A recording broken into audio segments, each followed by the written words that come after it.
Already পেয়ে গেছি 5,37,880 এবং প্রাপ্ত বই সকল বই আমরা প্রতিষ্ঠান পর্যায়ে ইতিমধ্যে সরবরাহ করেছি। আজকে সকল প্রতিষ্ঠান বই উৎসব পালনের মাধ্যমে সকল শিক্ষার্থীদের হাতে এই বই তুলে দিচ্ছে। 7 দিন ব্যাপী প্রশিক্ষণ দিল শিক্ষকেরা এই 8ম শ্রেণী এবং 9ম শ্রেণীর শিক্ষার্থীদের পড়ানোর জন্য।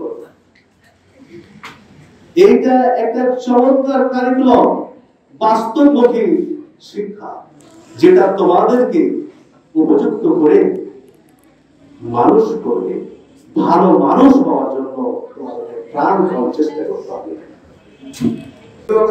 অভিভাবকদেরকেও সালাম জানাবা, তারা দোয়া করবে।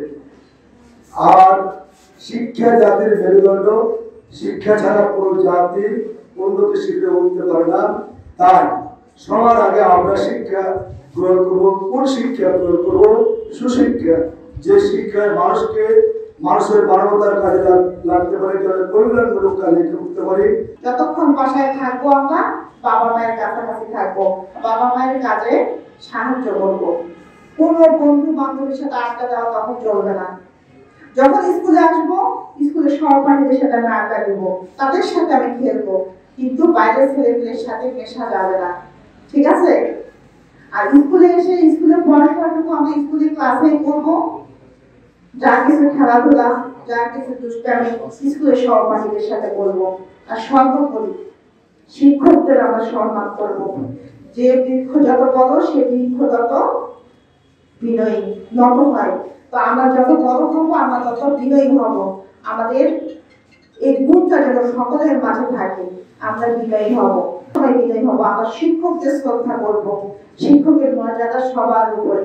এখন অনেক স্টুডেন্টদের দেখা যায় শিক্ষকদের সম্মান করে না, শিক্ষকরা কথা বলে আমরা গোপনে হাসাহাসি করি, সমালোচনা করি। কিন্তু বুঝতে হবে, শিক্ষক যদি কোনো কারণে মনে কষ্ট পায়, আর শিক্ষক যদি সেই স্টুডেন্টের কোনো কারণে একটা মন থেকে যে একটা বদয়া দেয়, আমি বিশ্বাস করি সেই শিক্ষার্থী জীবনে সফল হতে পারবে না। সত্য, বস্তুনিষ্ঠ ও নিরপেক্ষ দৈনিক জনবাণী।